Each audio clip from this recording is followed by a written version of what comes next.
So yesterday in class and at home, you had to annotate by coming up with questions that you had. These could have been questions that are in the text, they could have been in my head, or they could have been pondering. So now that you have all these questions, what do you do now? Okay, so this is what I'm going to teach you today. All right, so the first thing is, if you have a question, look at my thing, it's all like messed up. Not yet. Don't write this down. So if you have if the question appears to be in the text or in my head question, there are what I call these fix-it strategies. Ways to find the answer, because you're not always going to have a partner or a group to discuss the answer with. You have to learn how to figure it out on your own. All right? So the first way, go ahead and write these down. And feel free to so you're going to title this Fix-It Strategies. So sometimes what you do to fix it is you can reread a little bit before and a little bit after the part that you had a question about. Okay? So reread a bit before and a bit after. Now, these are a bunch of strategies. They do not work for every single question. You could reread a million times and it still does not work. Okay? So if one fix-it strategy doesn't work, you have to try a different one. Okay, now, how many of you yesterday, when you did this, you had a question, and you reread, and your question got answered? Excellent. All right, rereading is probably one of the best strategies that a reader has in his or her toolbox of all these strategies. All right, the toolbox that you have at home. The other thing you can do is sometimes you have a question, and basically, if you just read on, your question is going to get answered. How many of you read on and you're like, I found the answer to my question? And then I hope did you cross your question out when you found the answer to it? All right. Sometimes what you have to do, and I'm going to model some of these for you, is you have to write down what you do. That should be know, K-N-O-W, know, and use that to figure out what you don't know. So this is like, what do you call that? All this stuff in your head you know. It's your what? Schema. Your schema. So you have to figure out, now your schema could be things from the book. Like, okay, so I know Stargirl is this, and she's this and that and that. All right, well, based upon what I know, what conclusion can I draw to help me answer my question? All right? The next thing you can do is you can actually sit there, reread the part, and visualize it. Make it like a movie in your mind. This does not always work. If there's a particular phrase that you just don't know the meaning, like you could sit there and visualize it, but you can't visualize it because you don't even know what the words mean. So this does not work every single time. Something else you can do is summarize the part that you have a question about. So go ahead and go back and use that. Somebody wants something, but so. Okay? Another fix-it strategy is sometimes if you have questions, all it takes is for you to adjust your reading rate. Maybe you are just reading way too slow, or maybe you're reading way too quickly. Yes? Is it supposed to be do know? Yeah. Reflect in your writing what you just read. And sometimes by reflecting, it's going to help you come up with the answers to your questions. And use print conventions. All right, so what I mean by print conventions is sometimes in your books, and I don't think I've seen any yet in these novels, there are certain things that the author does with the way that they're writing the actual words, and they do it on purpose. So an example of a print convention would be italics. So if you see something in italics, when you're reading it in your head, what should you do when you come to that italics word?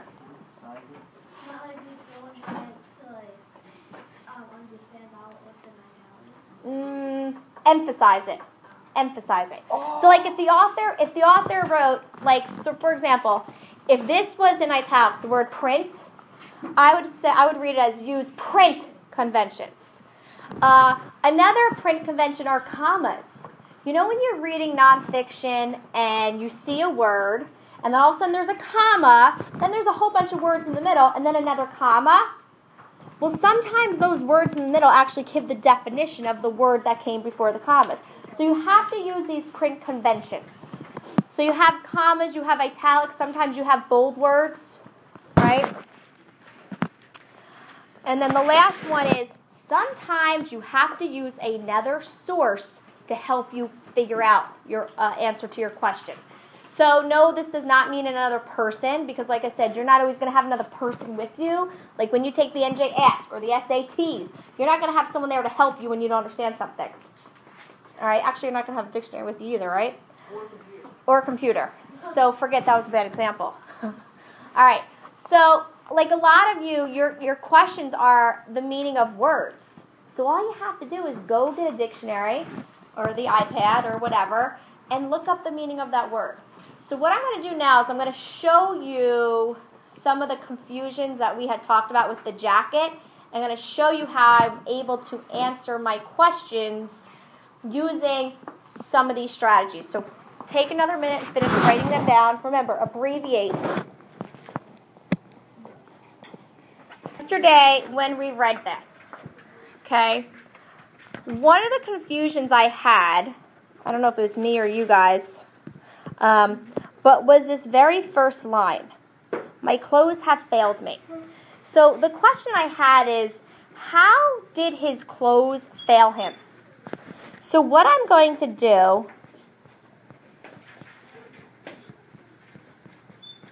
I'm going to try this. What do you guys think? Looking at the Fix-It strategies, what do you think I should do to try to answer this question? So looking at those strategies, all right, I mean, if I sit here and visualize, okay, I've only read one line. Is the visualizing going to help me? No, it's not. Am I going to go to another source? Like, am I going to go to a dictionary right now? No, that doesn't make sense either. Am I going to summarize it? Why would summarizing not work right now? I read one line, and what is there to summarize? There's nothing to summarize. So what would you recommend for me to do to answer my question? Yes. I'm going to read on. So I'm going to read probably the rest of this. I'm going to read this part and the next page of the story. So you guys, you're not going to be able to see all of it, so the rest you just have to listen. And what I'm going to do is, if I come to any answers, I'm just going to annotate. I'm going to like underline it. Okay. I remember the green coat that I wore in 5th and 6th grade when you either danced like a champ or pressed yourself against a greasy wall, bitter as a penny toward the happy couple. When I needed a new jacket and my mother asked what kind I wanted, I described something like biker's wear, black leather and silver studs with enough belts to hold down a small town. We were in the kitchen, steam on the windows from her cooking. She listened so long while stirring dinner that I thought she understood for sure the kind I wanted. The next day, when I got home from school, I discovered draped on my bedpost a jacket the color of day-old guacamole. Why am I stopping here? My whole purpose of reading right now is to find the answer to this question, and I just stopped. Tell me why. Because now you just What would I want to underline here? when I found the day old guacamole. Yeah. So I'm thinking maybe this has something to do with how his clothes have failed him. Because that wasn't really no. Exactly. Well, I don't really know yet. All I know is that it's day-old guacamole and the color's ugly, but I haven't really discovered yet why it has failed him, yeah? It doesn't say that has failed him. It says that the green one has failed him. That's why he wants a new one. Yeah, exactly. Guacamole is green. His old one. No, his old green. Right now he's like older, but he's just remembering that time. Yes, this is a flashback. Oh. Yeah. I threw my books on the bed and approached the jacket slowly, as if it were a stranger whose hand I had to shake. I touched the vinyl sleeve, the collar, and peeked at the mustard color lining. If as I'm reading, if you find any answers, any parts that will help me answer my question, just shoot your hand up and I'm going to stop. From the kitchen, Mother yelled that my jacket was in the closet. I closed the door to her voice and pulled at the rack of clothes in the closet, hoping the jacket on the bedpost wasn't for me, but my mean brother. Why am I stopping? Yes? Because he called his brother mean and he thought that jacket was his. But the question is, how did his clothes fail him? So this is going to give me more, we should not be reading our books right now. So this is going to give me more kind of like details to help support how his clothes has failed him. Yes? If he doesn't like that, he wants to be his brothers, then he doesn't like it. Right. So it says right here, where am I at? Oh, hoping the jacket on the bedpost wasn't for me, but for my mean brother. Something, okay, he doesn't like these clothes. I'm not really sure yet how the clothes have failed him, except the fact that he thinks this coat is ugly. So maybe thinking that the coat is ugly has failed him in a certain way. No luck. I gave up. From my bed, I stared at the jacket. I wanted to cry because it was so ugly and so big that I knew I'd have to wear it a long time. Excellent. What am I going to underline? Yep. How about I wanted to cry? It was so ugly and so big. I was a small kid, thin as a young tree, and it would be years before I'd have a new one. I stared at the jacket like an enemy, thinking bad things before I took off my jacket, whose sleeves climbed halfway to my elbow. I'm going to read off of here now. I put the big jacket on. I zipped it up and down several times and rolled the cuffs up so they didn't cover my hands. I put my hands in my pockets and flapped the jacket like a bird's wing. I stood in front of the mirror, full face, then profile, and then looked over my shoulder as if someone had called me. I sat in the bed, stood against the bed, and combed my hair to see what I would look like doing something natural. I looked ugly. Why am I stopping there?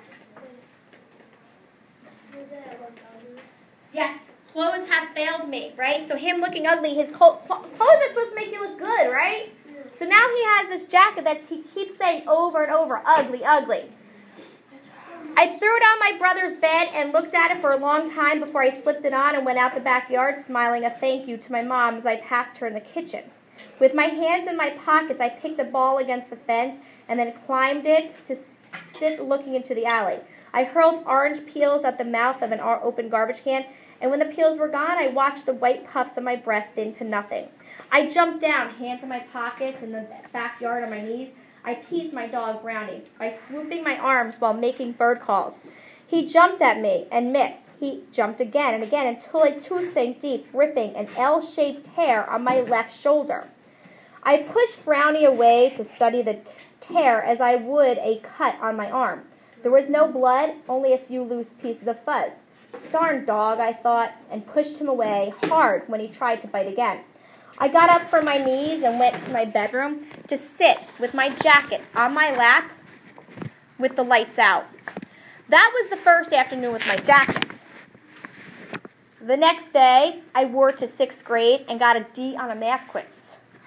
During the morning recess, Frankie T, the playground terrorist, pushed me to the ground and told me to stay there until recess is over. My best friend Steve ate an apple while looking at me, and the girls turned away to whisper on the monkey bars. The teachers were no help. Wait, I don't understand this. My best friend ate an apple while looking at me. Why don't you get it? It's a statement. And the girls turned away to whisper on the monkey bars. The teachers were no help. They looked my way and talked about how foolish I looked in my new jacket. I saw their heads bob with laughter, their hands half covering their mouths. So give me some details that are telling me how his clothes have failed him. Turn to your partner and share with your partner right now. You got it.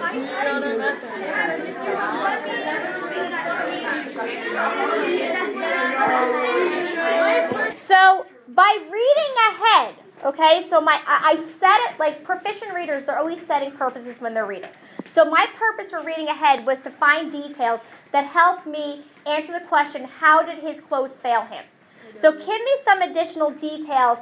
He has this jacket, and all of a sudden this jacket is failing him. Tell me how. All of his friends and people that are on the playground are teasing him. Do you agree with what he's saying? No. They're teasing him. Because of his jacket. Well, what do you mean, Jake? They're like talking about how foolish he looks. Okay, they're whispering and talking about how foolish he looks. Now, do you think the teachers are really doing that? No. Yes. Whoa! The teachers aren't that mean. Nah, we're mean. We're not that mean.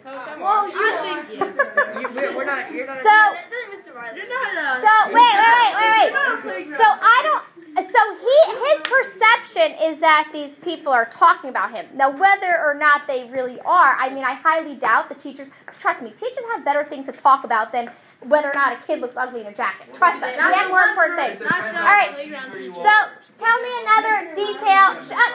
I'll count to 3. 1, 2, 3. 3.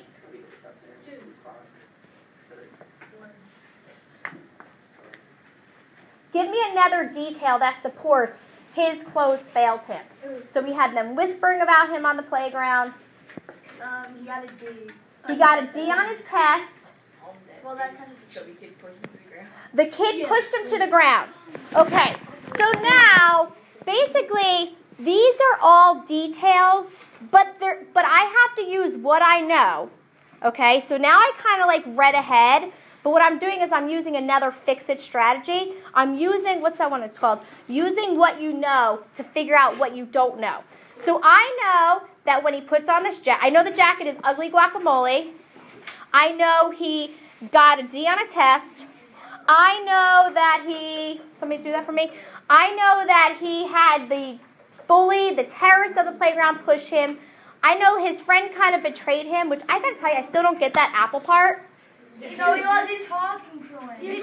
Oh, okay, all right. So his friends weren't talking to him. The teachers were laughing at him. So these are all my details.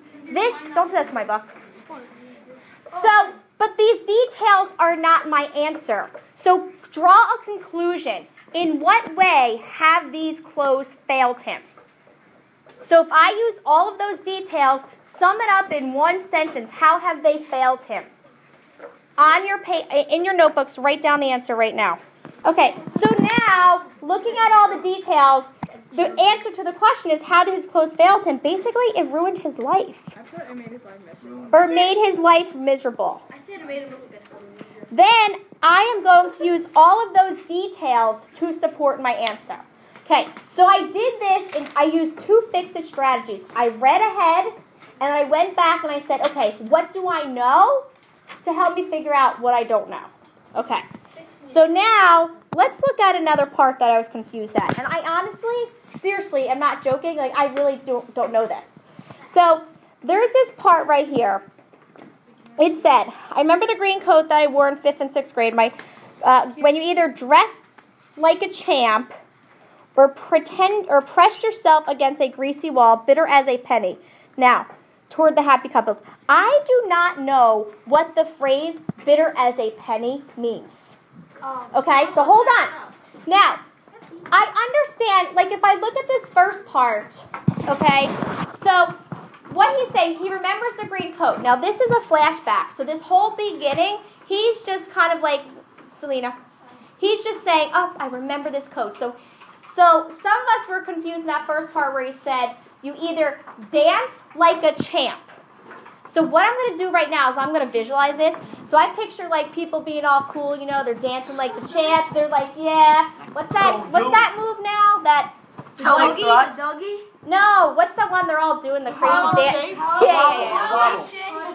Okay, so I understand, so I picture in my mind, I'm visualizing dancing like a champ, where, I'm picturing this in school, right? This is a school, stop talking, at a school dance, or you're pressed up against a dirty, greasy wall like this, right? But you're bitter as a penny toward the happy couples. So what I did this morning, so I understand the first part, kids are dancing, they're all having fun, and then you got the kids who are like, kind of like, ugh, this like is horrible, and they're just sitting there like this. So, but I'm like, what is this whole expression, bitter as a penny? So I was thinking it's one of those like just cliche expressions. So what I did is I used the fix-it strategy. Which one do you think I would use? Go to your fix-it strategies. Which one do you think I used to try to figure out bitter as a penny? Tell the person next to you right now. Which one? So yes, I went to another source and I Googled it this morning. And I typed in, what does the phrase bitter as a penny mean? I only found one site, actually 2 sites, and I don't know how reliable these are. But basically what they were saying bitter as a penny meant is it meant you're cold. Now, cold could mean in the sense of freezing, like literally cold, or it could be like, you know, you're cold, you're angry, you're mean. You're cold, you're not nice towards other people. So,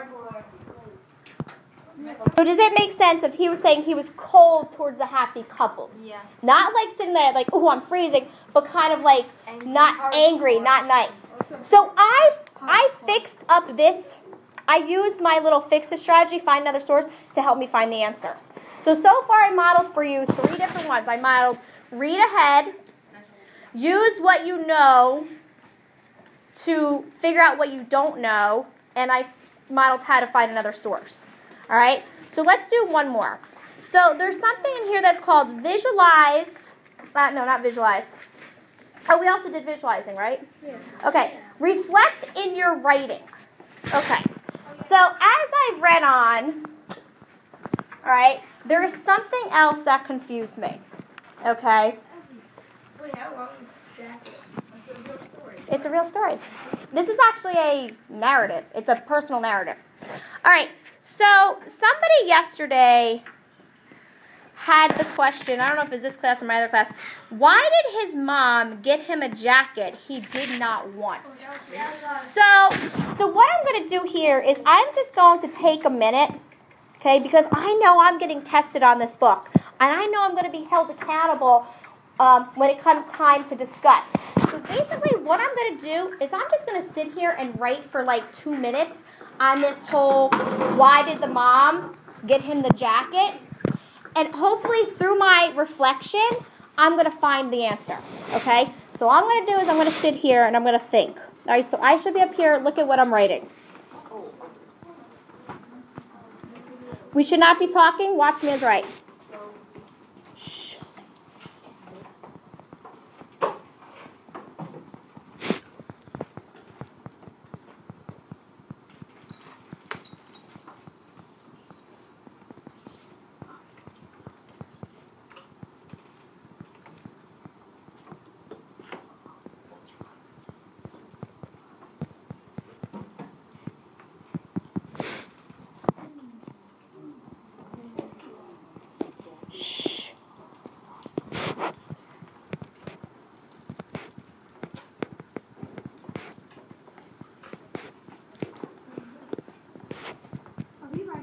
Nope. Shh, don't talk, just read.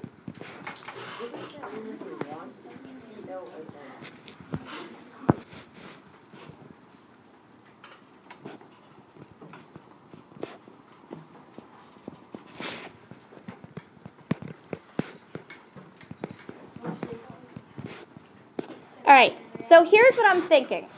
I'm thinking, this is my little reflection here. Shh, just... Right, it was probably, so what are you saying? Why this jacket? Because it was bigger so they could save money so they don't have to buy them a new one. Oh, I didn't think of that. I just Or thought maybe it was, hand-me-down. that's what I was thinking. But yeah. Shh. All right. Okay.